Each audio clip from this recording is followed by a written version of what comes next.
We're a family of 4 embarking on a new adventure. For the start of 2020, we're going to be living in a camper van for a few months, and here's the start of our journey. Hi everyone, welcome to our purchase. It's a Renault Master minibus. It's coachwork built, so it's got nice square sides, which is going to be very helpful later on along the way. It's done about 140,000 miles. It's 229,000 kilometres, and it is from the district council, so it's hopefully been well maintained. That's what I'm praying for anyway, I guess.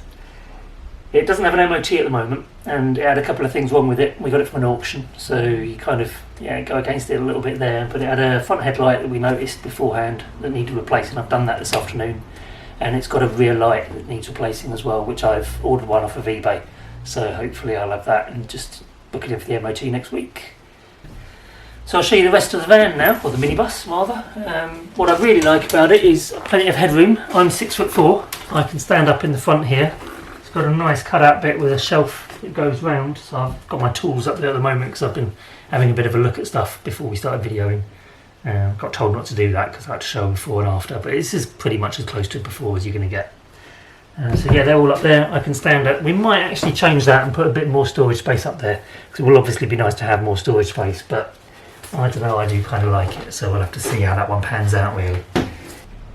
So one of the first jobs that I need to do is to do the insulation, or check the insulation. So I've undone the screws along this panel, and I thought I'll have a look and see how easy it's going to be to insulate. I'm really pleased because actually it's already insulated. It seems to be a structural panel. It's got a bit of wood at the outer edge, then the insulation inside, and then another bit of wood with the vinyl then onto, which we'll have a look and see. So that's made my job so much easier. I'm so happy about that. I'm hoping the ceiling is going to be the same, so I've got to test that later on as well.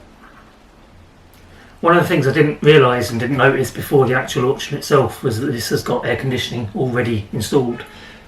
That's something we probably wouldn't have done ourselves just for the sake of having it, because we don't really need it that much in the UK, and when we do we like to moan about the weather anyway. But this section goes all the way along, so this is basically just one big open area fed by the air conditioning unit at the end. The great thing about it though is it's in segments, and there's a small one here and then 2 larger ones, so depending on how we do our layout and how we want to use the space, we can decide how far we want the air conditioning to come into the unit itself, which will be really good. So one of the first jobs I'm going to do is take all of the seats out. It's got some quite nice seat-belted seats. They're all good to go. Pretty nice condition from there.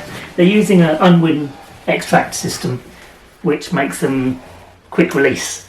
Now I would call it not quite so quick release. In fact, I've done one so far and I couldn't get it to release. So after hammering my finger and a few choice words, I gave up and went in with a socket set to get it out. So I've meant to move one of them over there just so that I can have a closer look at the system. It looks like a really good system. It's something that potentially we might use a couple of these if we're sorting the bed that turns into seats, or seats that turn into bed. And we'll have to kind of have a look and try and work out really how that's going to work, if it's going to work, or whether we just end up going and buying something like a rib seat or a rock and roll seat for our main use.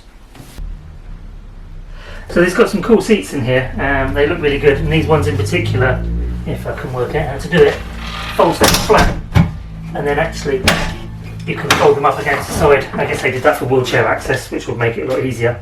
But we then noticed that it's already got a night heater built in. Now we were looking at sort of these cheap Chinese heaters, which cost you between £100 and £150. And I've heard some good things about them, everyone's saying they're pretty good from there, but this is actually a branded one. It would cost us £400 or £500 to buy that and install it if we were going to be doing that, so that saved me a lot of money. I've got to test it all, make sure it works, but hopefully. One of the great things about converting a minibus is the windows are already here, so obviously with a van you've got a lot of expense, and it's probably a bit scary as well cutting a hole in your van, especially if it's the first time you've done it, so it's something I'm glad to be avoiding on our first project from there. So there's plenty of open space windows. These windows open a little bit at the top, so it'll be great for letting a bit of fresh air in, We'll obviously have a ceiling fan as well. We'll have the air conditioning and the heater. We've got a lot of options there for controlling the environment that we're in, which will be really nice.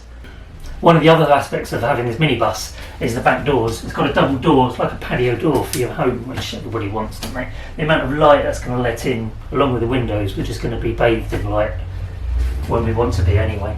I've got this big ramp here that obviously needs to come out. That'll stop blocking out so much of the light, and it'll give us a really good feel of what it's going to look like when we're finished. So yeah, what do you think of the van so far? Hopefully you're probably not as excited as we are about it, but it's going to be a great home for us. Now I've just been told I've got to stop filming and messing around and actually get on doing it, so wish me luck. Good luck.